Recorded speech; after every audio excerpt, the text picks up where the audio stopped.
Greetings to you all. The story you are about to listen is about how humans came to dominate Earth. We are here today because our ancestors learned that survival depended on every person doing the right thing and having each other's back. Today our survival still depends on that, as do our inner peace and sense of well-being.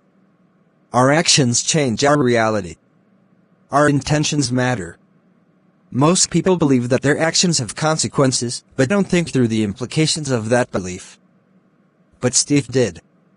He believed, as I do, that it is precisely by acting on our intentions and staying true to our values that we change the world. How humans came to dominate Earth, learning to control fire, building and defending an established nest. Good values are earned in quite determining the values of others to work you door your caveman instincts making you crazy. We are one group. Martin Luther King's last speech, how humans came to dominate Earth. The extinction of dinosaurs 65 million years ago left niches on Earth in which the ancestors of humans could flourish. Yet from the time the dinosaurs were wiped out it took 64.8 million more years before humans, Homo sapiens, first appeared on Earth about 200,000 years ago. About 99% of the 3 billion species that ever lived on Earth are now extinct *, mainly because they did not adapt to changing conditions. You are here today because your ancestors in every one of the past 10,000 generations figured out how to survive against such very long odds. They survived because each generation figured out how to adapt to the changing conditions in which they found themselves. Now it's our turn to figure out how to adapt to the changing conditions in which we find ourselves, thus ensuring the survival of coming generations. In The Social Conquest of Earth, Edward O. Wilson describes how human domination of Earth today resulted from a series of adaptations by our earliest ancestors. Those ancient adaptations became deeply ingrained instincts in us that today determine many of our automatic responses and behaviors.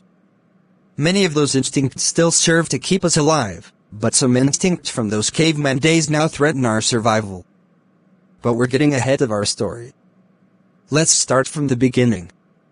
Of the many adaptations that got us here, we owe our appearance on Earth largely to having learned to control fire and to our highly unusual instinct to build and defend an established nest. Our earliest ancestors numbered a few tens of thousands at most and lived in small bands of several dozen each. At first humans ate vegetation, which has low energy per weight. Meat has more energy per weight than vegetation and thus is a more efficient way to obtain the protein that is vital to survival. Eventually our ancestors figured out that when they ate meat they spent less time and energy finding food. At first they killed animals and ate their flesh raw, but they found that the meat of animals killed in and cooked by wildfires was easier to digest, and thus its protein could be utilized more easily. At first they intentionally set wildfires to kill and cook animals, but that was inefficient. So they learned to control fire and to hunt. On vast, expansive grasslands, hunters on foot would run animals down and kill them. They would station themselves at different locations and trade off running after an animal until it was totally exhausted. Then they would return to their campsite, where a fire was always burning, and cook and eat their kill. Thus, through learning to control the use of fire, humans ensured themselves a steady diet of vital, dense, meat protein. That high-energy diet then caused the human brain to increase in size from 400-500 cubic centimeters to 1,500-1,700 cubic centimeters today. It was this tripling of brain size that provided the memory capacity that was essential for developing what were to become our breakout skills as a species, abstract thinking and language. To learn more about how abstract thinking and language developed, and how those limit our freedom today. Building and defending an established nest. Most creatures on Earth build nests. Yet once a nest has served its purpose, most creatures abandon their nest and build a new one when needed. Humans are one of only 7 creatures on Earth that build permanent nests and defend them, which is called eusociality. Our eusocial behavior was the primary reason humans came to dominate Earth. Learning to control the use of fire at campsites, our nests, so that meat could be cooked greatly amplified behaviors that today define what it means to be human, the division and specialization of labor, trust and cooperation. Wilson describes this. The advantages of cooperation in the harvesting of meat led to the formation of highly organized groups. These consisted of extended families and allied tribes, so the population could be as large as could be sustained by the local environment. This became an advantage when resources became limited and the need to fight other tribes to the death for resources was needed. The cohesion forced by the concentration of groups to protected campsites was more than just a step through the evolutionary maze.